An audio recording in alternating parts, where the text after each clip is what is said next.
first question for you, in this Block Zero theme of stories, when did you join UWE?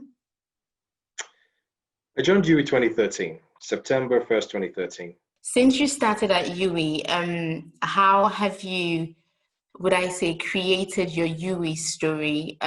Before coming to UWE, did you have an idea of what you wanted to do in this community, and how have you done that so far? Coming to UWE was an interesting experience for me, but I think my approach to things is, if I go into a space, I learn about the space, and then I assert myself in the space. So I am not going to be a passerby in any space that I go into. So I go in and I figure out how things work, and then I bring myself into the space. How can students know the right steps to take? This is the first point in our lives that we have this freedom away from home, away from our parents, our siblings, entire family. How do students know the right steps to take in order to create this beautiful story? Everybody's different, and everyone's experience before they come to university is different. So you will have students that are young students, you will have students that are mature students, you have students from different backgrounds, international students. And I think the uniqueness of the individual needs to be brought out in the space. And that's a very hard thing to do, but that's something that should be an ideal of our institution. How can we get everybody to be the best of themselves and to bring the best of themselves into the space?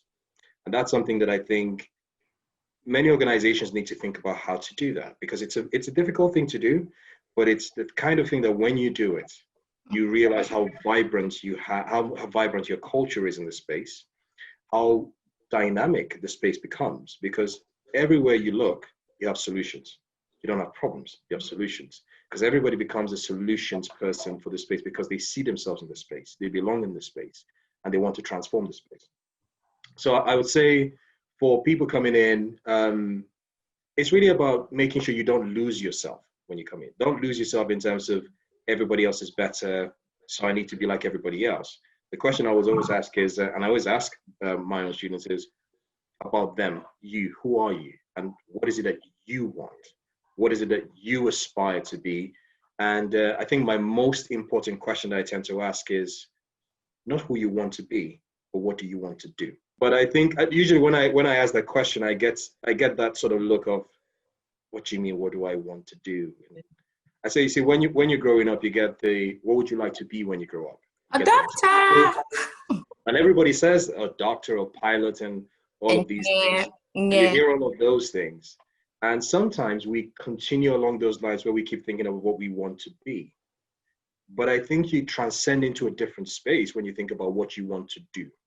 So when you know what you want to do, that's when every single day, if you make a step, you know it's a step along that journey to what you want to do. So the satisfaction comes from that, because if you're thinking about legacy, I think a lot of people get caught up in the legacy conversation where I want to create a legacy. And I hear that all the time. And then I ask the question, so you want to create a legacy? Yes. And sometimes you might need to be in a space to be able to create a legacy. Sure. But why can't you create the legacy now? So if we get people to recognize themselves as individuals, themselves as contributors to the space, themselves as valuable in every single aspect, and get in a position, they utilize the position better because they're safe in who they are. So the position is worked in the way that works to whatever they want to achieve, rather than being in a position and then being driven or maneuvered by being in a position. So they are actually safe in themselves and safe in the space, and then able to achieve the things they want to achieve. So how does everything that you do while at UWE tie into the work of Black Lives Matter, the EDI strategy? It's a very tough question. So I think I'll start with the EDI strategy first before going into Black Lives Matter. So looking at the EDI strategy and the vision, university's vision, you hear about people, you hear about places, you hear about purpose. Very important key aspects. But it's how am I as an individual enabling that or influencing that.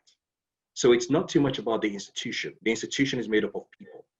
And if the people do not actually see themselves in that vision and don't buy that vision, then all we just have are words on a piece of paper.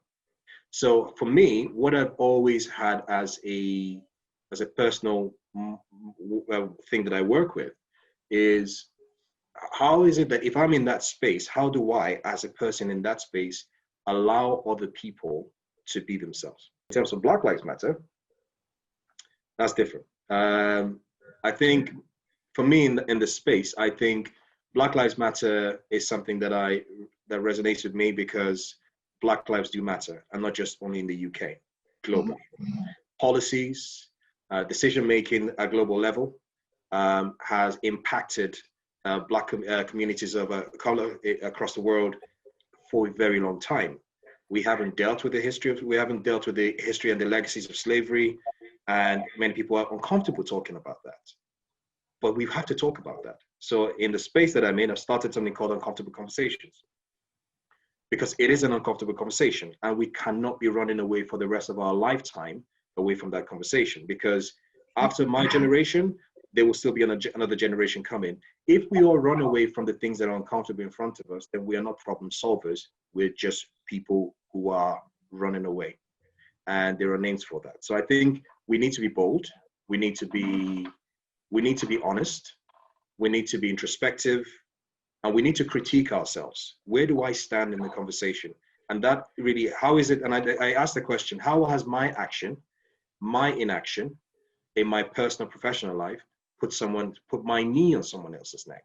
And that's the question I pose to everybody who has been part of the Uncomfortable Conversations. And I pose to everybody who listens to this, so that it's not a thing of, it just happens in the US, it just happens in the people with the police, or it happens here. No, it's, where have you as an individual, as someone who sits in a major office, someone who probably doesn't have office, but actually has the agency of people within your community, your neighbors, have you put your knee on someone else's necks? And if so, what can you do about it? And if you haven't, how can you make sure that others are not going through that? And I think that's really how I see some of the conversations around Black Lives Matter now, and obviously the uncomfortable conversations.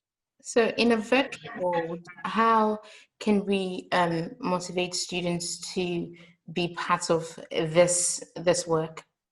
Which work itself? Both the EDI strand, the EDI strategy, and sort of the Black Lives Matter conversation. Yeah. How do we motivate students to get involved with that? We need to recognize that all students need to be part of that. Not Black students, all students. And it is imperative that we start talking to the communities. The university doesn't sit on its own as something in utopia. The university is part of a community.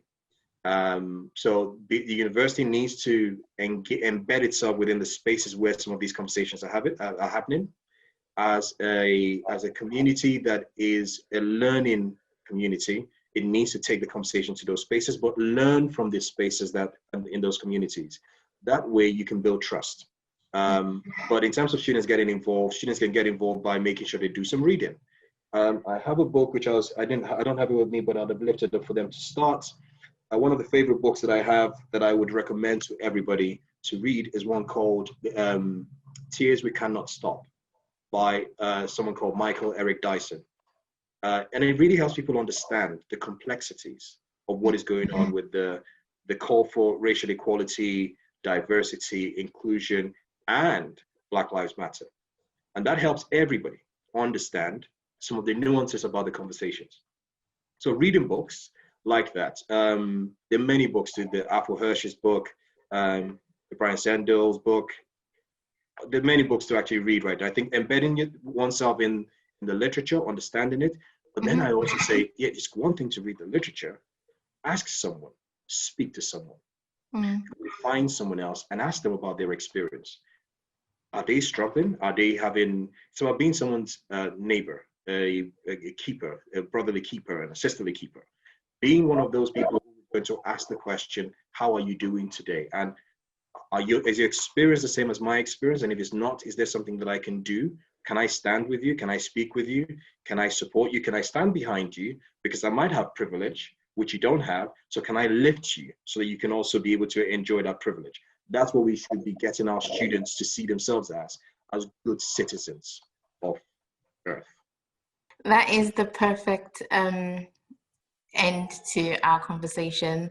Yeah, thank you. Thank you for your time. I know that you're very, very busy.